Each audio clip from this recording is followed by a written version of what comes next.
ever get the feeling like the world is, I don't know, just way stranger than any fiction out there? Yeah. Today's deep dive, let me tell you, you're going to be questioning, like, everything. Everything you thought you knew? Seriously. Government, science. Human nature. Yeah, the whole deal. We're going deep into MKUltra. Yeah, the CIA's foray into mind control. Okay, so we're talking about the CIA back in the 50s and 60s actively trying to, like, control people's thoughts, man. And it's not theoretical. These were real programs with very real consequences. It sounds like, I don't know, like a movie or something. Mm. We've got excerpts from the Wikipedia article about MKUltra. Right. Which, even the name, it sounds like, what is that? It sounds like a secret code. It does, right. And it's the perfect example of how truth can be stranger than fiction, you know? Yeah. And it's crucial we ground this whole conversation in what we actually know from the declassified documents. But also, we have to acknowledge just how shadowy these programs were. Of course, yeah. So before we get into all the specifics of it, paint the picture for us. Like, why was the CIA so obsessed with mind control in the first place? Okay, so picture this. It's the Cold War. Okay. The U.S. and the Soviet Union locked in this battle of ideology, right, paranoia about espionage, right, psychological warfare. It's everywhere. Right, everyone's terrified of communists and brainwashing, the whole thing. Exactly. And then you have the Korean War. Yeah.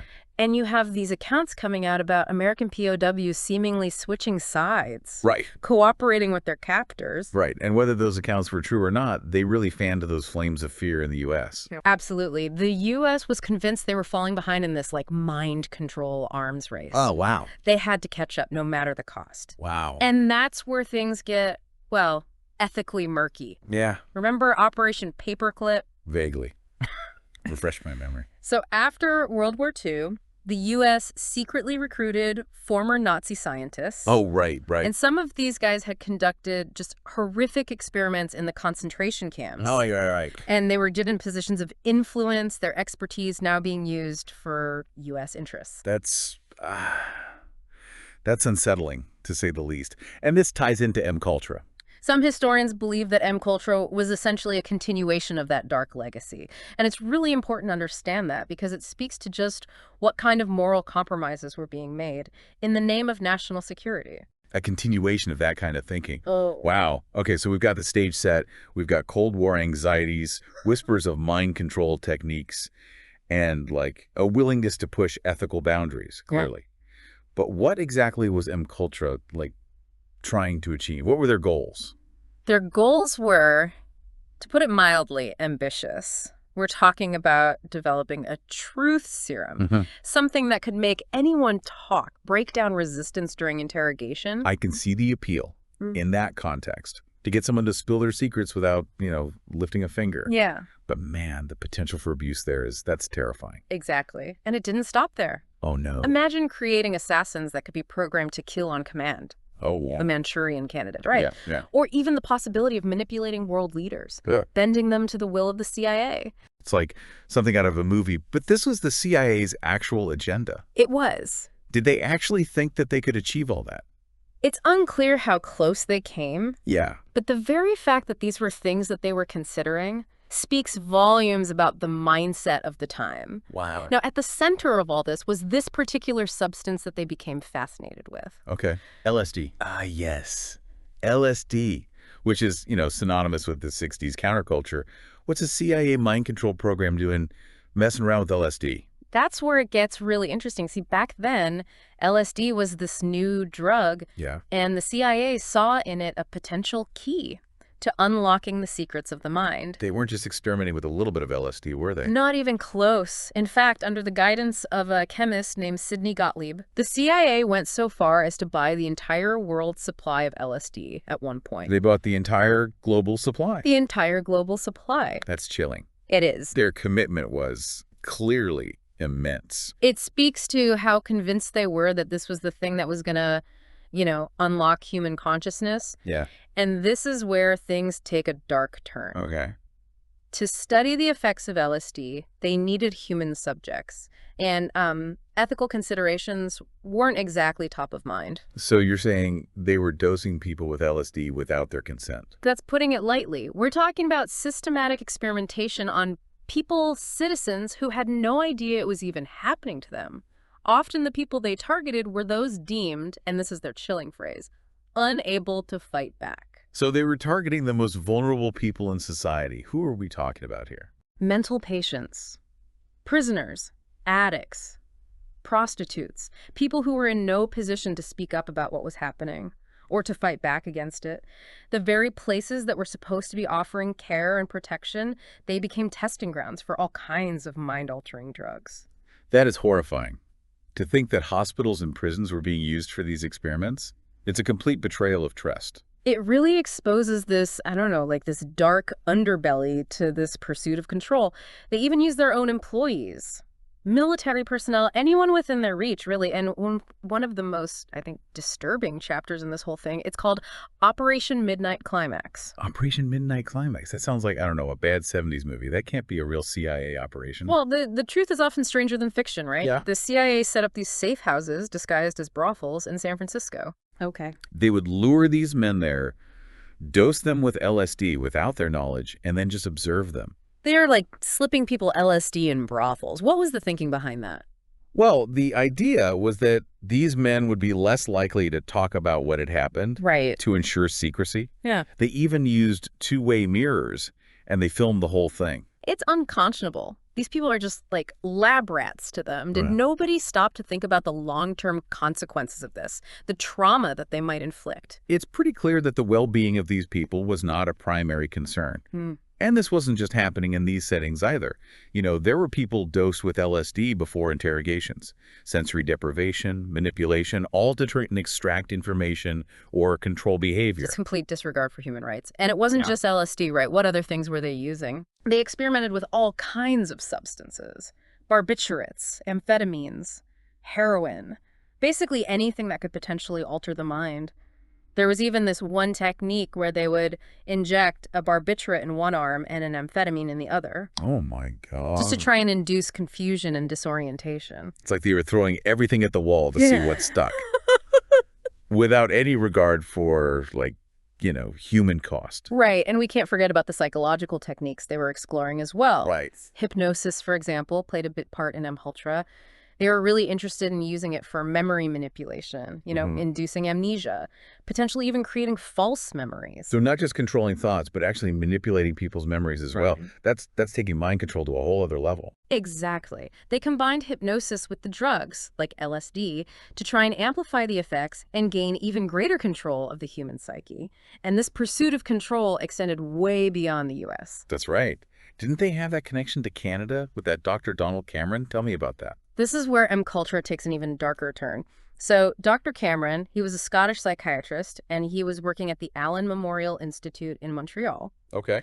And he was recruited, although it's not clear if he knew the CIA was ultimately behind it, but he was recruited to conduct MKUltra experiments, and his methods, well, they were really disturbing. What was he doing that was so much worse than what was already going on? So Cameron developed this thing that he called psychic driving. Okay. The idea was to try and erase person's existing memories and personality traits and then reprogram them.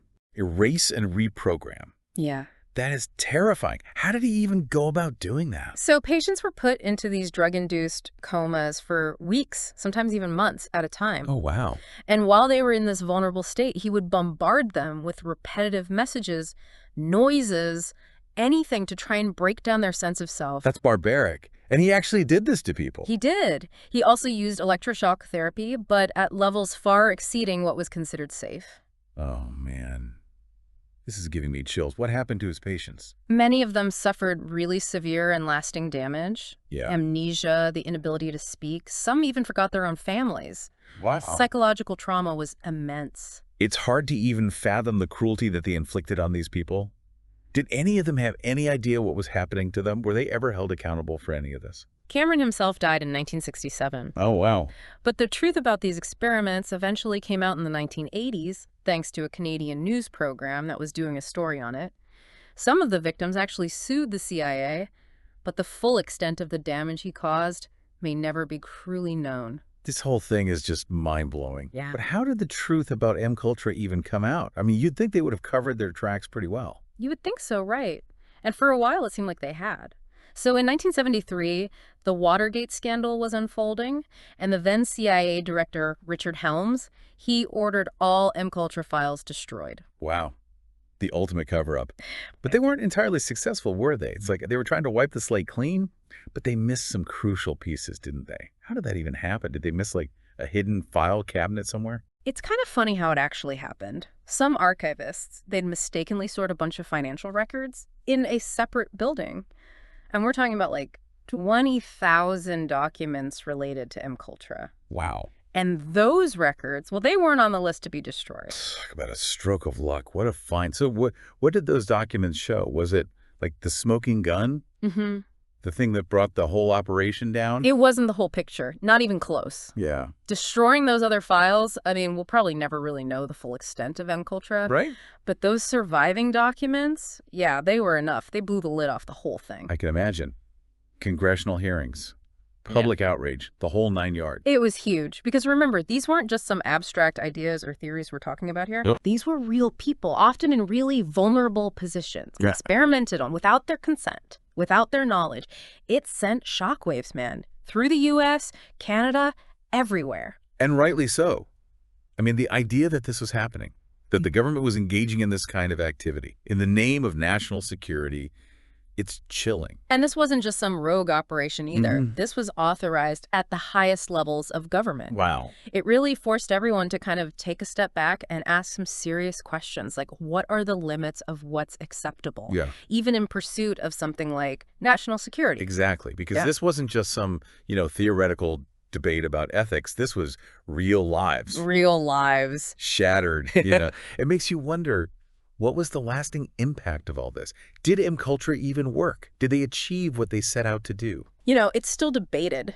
The effectiveness of their methods, there's not much evidence to suggest that they were actually successful at creating, mind-controlled assassins or anything that dramatic.